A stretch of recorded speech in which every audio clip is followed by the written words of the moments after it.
Ukihitaji mambo ya rohoni, unahitaji roho ili kuyapata mambo ya rohoni. Ukihitaji mambo ya mwilini, unahitaji akili ili kuyapata mambo ya mwilini.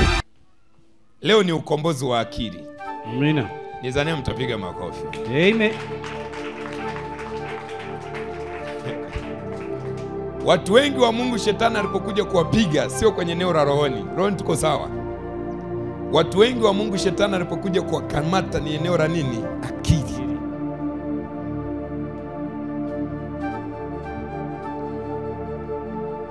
Tunaona Mungu anamuumba mwanadamu, anamkabidhi bustani ya Eden.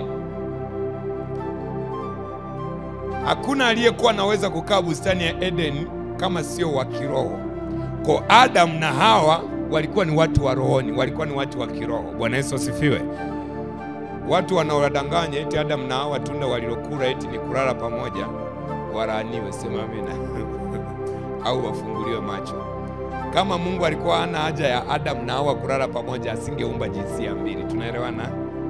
Angeumba mwanadamu tu na jinsia moja basi. Watu wanaosema eti lile tunda ni kulala pamoja, uongo. Kama ingekuwa ni hivyo, asingeumba jinsia ngapi? Mbili. Na asingewabariki akawaambia wakazae na kufanyaje? Na kuongezeka. Kondoa sio dhambi. Kulala pamoja kama ni wanandoa sio nini? Sio dhambi kabisa. Bwana Yesu asifiwe. Huko sio sehemu yangu. Biblia inasema kwamba nyoka alikuwa mwerevu kuliko wanyama wote. Kwa tunaona njia pekee shetani aliyoitumia kumpiga mwanadamu chini ni akili. Na ni kweli Adam na Hawa walikuwa ni watu wa rohoni. Kwa shetani kama angekuja kwa jinsi ya roho, asingeweza kuangusha wale watu. Kwa shetani ili amwangushe mtu wa rohoni, ahitaji kuja kiroho. Shetani ili amwangushe mtu wa rohoni, anahitaji kuja kiakili. Kwa nikaja kufuatilia maisha mengi, maisha walokole wengi, kwa nini tunaonekana kuwa nyuma? Vitu vingi tunavyoonekana kuwa nyuma sio upande wa rohoni. Asilimia kubwa ya maisha ama maeneo ya maisha yetu tunapoonekana kuwa nyuma ni eneo la akili. Kwa vitu vingi ambavyo hatuna sisi sio vitu tunavyohitaji kutoka rohoni. Vitu vingi tunavyohitaji ni vitu tunavyohitaji kutoka wapi? Mwilini. Na kitu kinachohitajika kutoka mwilini hakipatikani kwa njia ya roho. Sema amina. Ukihitaji mambo ya rohoni, unahitaji roho ili kuyapata mambo ya rohoni. Ila ukihitaji mambo ya mwilini, unahitaji akili ili kuyapata mambo ya mwilini. Amina yako imerara. Narudia tena. Ukihitaji mambo ya kiroho, unahitaji roho ili kuweza kuyapata yale mambo ya rohoni. Ila tukihitaji mambo ya mwilini ambazo ni hera, mafanikio na vitu vingi tunavyovitaka, hatuhitaji roho peke yake. Tunahitaji kitu kinaitwa akili.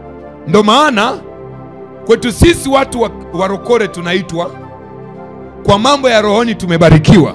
Kuomba tunajua, kufunga tunajua, kunena kwa lugha tunajua.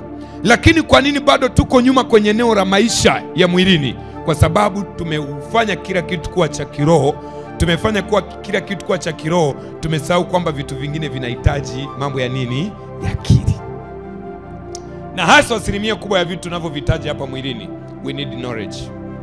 Kwa shetani baada ya kutufuma kwenye hilo eneo, shetani alipoona kwenye hilo eneo hatujawekeza sana, tumewekeza sana kwenye eneo la rohoni kama Adam na Hawa walivyofanya, akaja akawaangusha kupitia akili. Kwa na sisi ukija kufuatilia kwenye maisha yetu, eneo kubwa sana ambalo adui ametupiga teke sio eneo la rohoni. Tuko vizuri rohoni au vipi wanangu? Eneo kubwa ambalo shetani ametupiga teke ni eneo la akili. Pesa unazozihitaji hutokaa uombe zishuke kutoka mbinguni. Unahitaji utumie nini? Akili.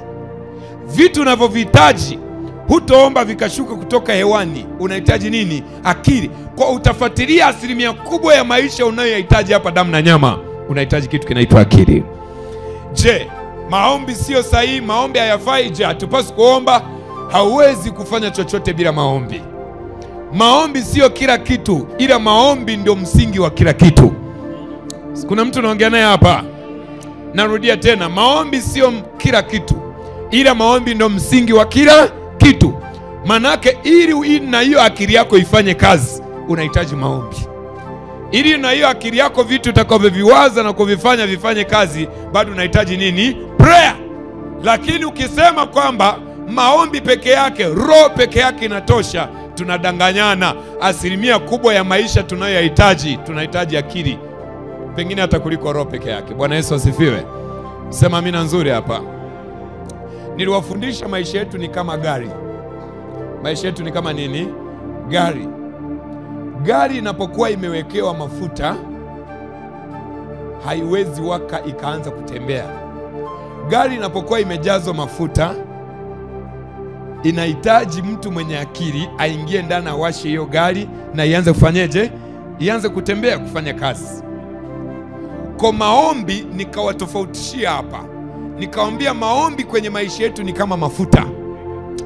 Usika naongea peke yangu hapa. Nataka mahali ambapo kuna roho ili ni tuweze kwenda vizuri. Nani anahitaji hichi? Amen. Tuko pamoja. Sema amina kama tuko wote. Kwa narudia tena. Andika hii. Maombi ni kama mafuta.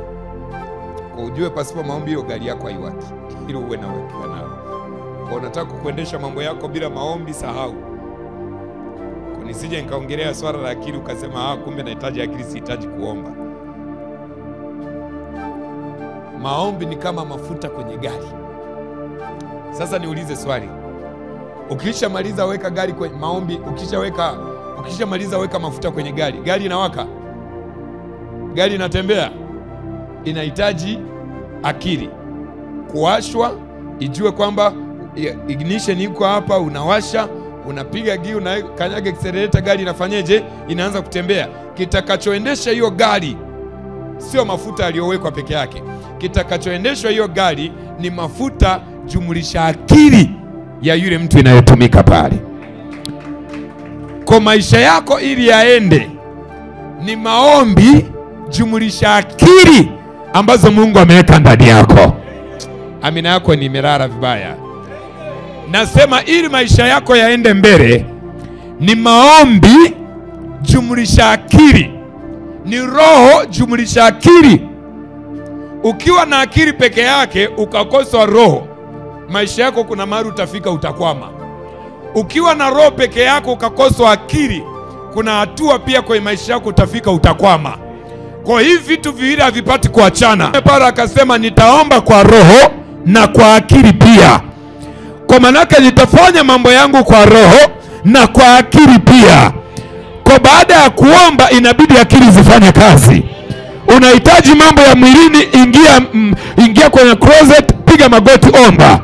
Ukisha maliza kuomba, ingiza akili kazini, na maisha yataanza kunyooka katika jina la Yesu aliye hai. Sema amina nzuri hapa. Tunaelewana vizuri? Mambo mengi tunayohitaji yaende. Sikiliza, ukiombea vitu ukaona vimegoma kubadilika, bila shaka kama shetani hajakuzidi, kwanza shetani akuzidije nguvu na Yesu yote uliye naye? Yesu alishamshinda msalabani zamani. Bwana Yesu asifiwe. Na alikuhakikishia ushindi. Ukiona kuna vitu umetumia prayer sana, umefunga, umeomba, umetoa sadaka, umeona kimya, nenda katumia akili. Sika kuna mtu unaongea naye hapa. Usikalie tu maombi wakati unaona vitu vimekataa. Tunaelewana vizuri hapa? Usikalie tu maombi, kuna vitu vinahitaji akili. Kuna kutu unashika roho unaiweka mahali ambapo akili zinapaswa kufanyeje? Kufanya kazi. Wewe ndio unaweka roho mahali ambapo roho inahitajika, wewe ndio unataka uweke akili. No, lazima ujue kwamba ili eneo linahitaji roho, ili eneo linahitaji nini? Akili. Kuna watu wengi hapa, kuna vitu mko mnaombea hapa havihitaji maombi, vinahitaji nini? Akili. Kama right utatumia akili Mungu atakazokupa, ninaona maisha yako yanaanza kwenda mbele katika jina la Yesu. Na roho nimekuja kukomboa akili zako. Yeyote aliyekuroga ushinde kufikiria, apigwe moto katika jina la Yesu.